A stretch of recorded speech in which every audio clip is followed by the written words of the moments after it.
Chapter 2 On Troubled Land. When I first heard about Nick Land's commercialist reading of Deleuze, I thought he was joking. According to Land, the enigmatic Deleuzian concept of, quote, deterritorialization, a popular cri de coeur among angsty collegiate poet revolutionaries, is essentially reducible to entrepreneurship. According to Land, Deleuze believes the market is the engine of what leftists would call emancipation or liberation, to whatever degree there is emancipation and liberation on the horizon for Deleuze.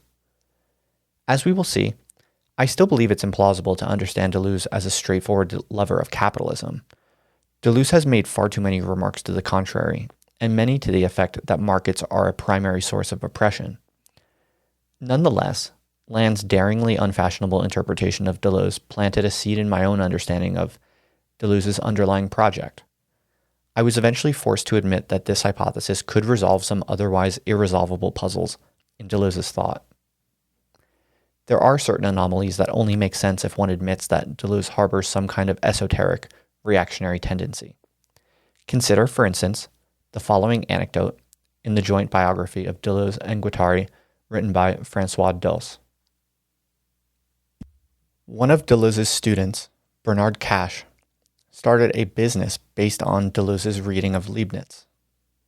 The most interesting feature of this business, named, quote, objectile distribution, was that it grew from Deleuze's suggestion. Quote,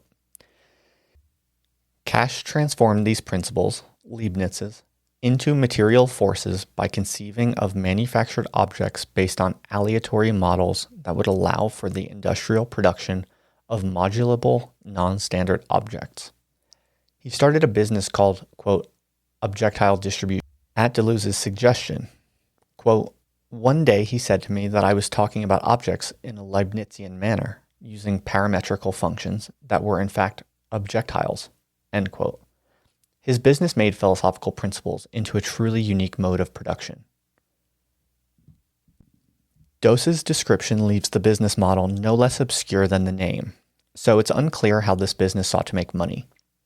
Nonetheless, the anecdote was puzzling because my mental model of Deleuze pegged him as a revolutionary intellectual who never would have been interested in mundane business affairs.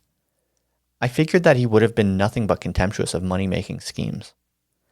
I had to admit surprise, then, when I encountered this anecdote. I tried to forget about it, but couldn't. I began to realize that if one posits the existence of an esoteric, reactionary thread in Deleuze's work, then the whole network of his ideas suddenly starts to make much more sense.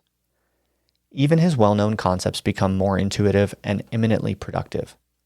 On the other hand, though Nick Land's capitalist Deleuze has been a much-needed provocation, it's still at odds with almost everything else we know about Deleuze and his milieu. Thus, it is the purpose of this book to account for Deleuze's weird reactionary currents in a way that also does justice to his voluminous and explicit left-wing affirmations.